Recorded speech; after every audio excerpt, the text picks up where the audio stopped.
You can do thermodynamics. The turbines in a hydroelectric plant are supplied by water falling from a 45-meter height. Assuming 94% efficiency for conversion of potential energy to electrical energy, and 11% loss of the resulting power in transmission, what is the mass flow rate of water required to power a 150-watt light bulb?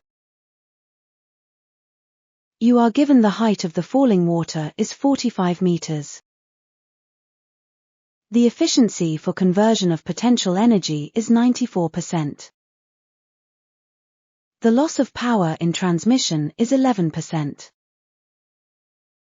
The power needed for the light bulb is 150 watts. The general concept is power in equals power out, but further consideration is needed. The potential energy of the water is being transferred to electrical power.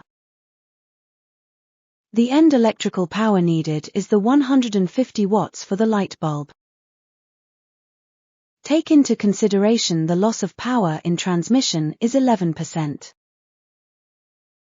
The percent of successful transmission in power is equal to 100% minus the percentage of loss of power in transmission. Insert the percentage of loss of power in transmission into this equation.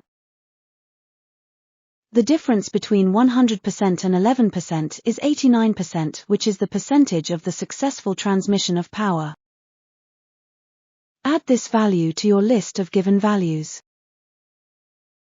When considering the transmission of power, the percentage of successful transmission multiplied by the amount of power before transmission is the amount of power actually transmitted to the light bulb. Additionally, from the potential energy of the water, there is only 94% efficiency of the potential energy to be converted into power for transmission into electrical power. After applying these two considerations, you now have this basic equation of conversion efficiency multiplied by the percentage of successful transmission multiplied by the power from potential energy of the water equals the electrical power. The power from the potential energy of water is equal to the mass flow of water multiplied by the height of the falling water multiplied by the acceleration of gravity. For potential energy, the acceleration of gravity is equal to 9.8 meters per second squared. This can be inserted into the power of potential energy in the main equation.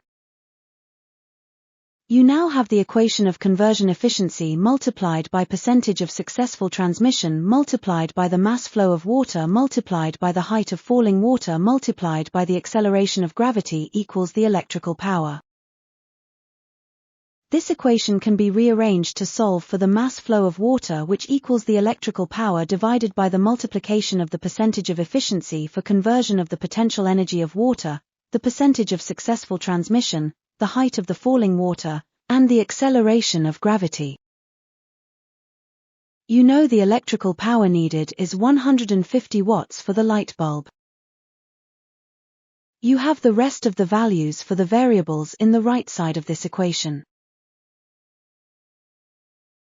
This is the equation with the given values. 1 unit of watt equals 1 kilogram meters squared divided by seconds cubed. This conversion of units can be inserted into the watts unit in the main equation. Simplify the units by cancelling out meters and seconds. Solving this equation results in the required mass flow of water to be 0.407 kilograms per second. Great job! Now let's convert this flow rate into British units.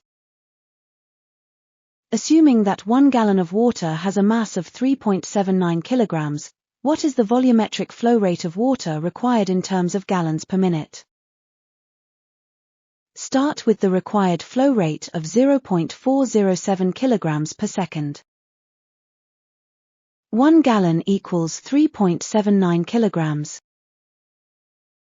60 seconds equals 1 minute. Cancel out the units of kilograms and seconds. Multiply the top values together to get 24.42 gallons. Multiply the bottom values together to get 3.79 minutes. 24.42 gallons divided by 3.79 minutes yields the required volumetric flow rate of water to be 6.44 gallons per minute. Great job! You are progressing in your understanding of thermodynamics. Please subscribe, like, comment, and hit the bell for notifications. Please share this video. Please enjoy watching our other videos.